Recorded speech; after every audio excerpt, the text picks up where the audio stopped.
సమస్య వస్తుంది ఇక్కడ. ఇక్కడ వాళ్ళకి అతి ఆశ చూపించాం, వాళ్ళల్లో అత్యాశని రేకెత్తించాం. దానివల్ల ఎదురవుతున్నటువంటి సమస్య. లేకపోతే ఇప్పటికే ఎదిగినట్టు కదా ఆ ప్రాంతం. ఓ పక్క పల్లెటూరు, నీరు కొండ, ఒక ఉండవల్లి, లేకపోతే ఒక తాళ్ళు, ఇది తాళ్ళాయిపాలెం, ఇట్లాంటివన్నీ ఇదివరకు ఎంత ఉండేవి వాటి వాల్యూ, ఇవాళ ఎంత రేంజ్కి వచ్చింది? బెనిఫిటే కదా. అయితే అన్నిటికంటే అతిపెద్ద సమస్య ఏంటంటే రాజధానికి బడా బడా భవనాల నిర్మాణానికి అక్కడున్న భౌగోళిక స్వరూపం సమస్య.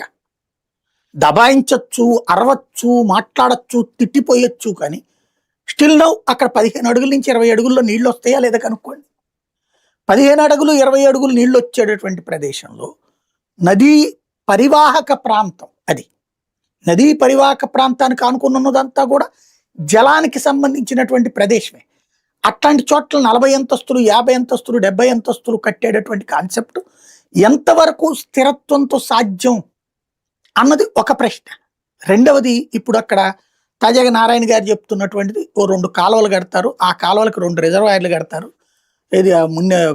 ఇది పాలవాగు, తర్వాత కొండవీటి వాగు, వీటి నుంచి తీసుకొచ్చి అక్కడ 2 చోట్లన్న రిజర్వాయర్ కడతారంటే, ఒకటి 70 ఎకరాల్లోనంటే, ఇంకోటి 151 ఎకరాల్లోనంట.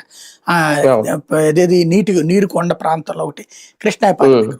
దాంట్లో అతిపెద్ద కన్ఫ్యూజన్ ఉంది. వీళ్ళు ప్రజలు ఇప్పటికీ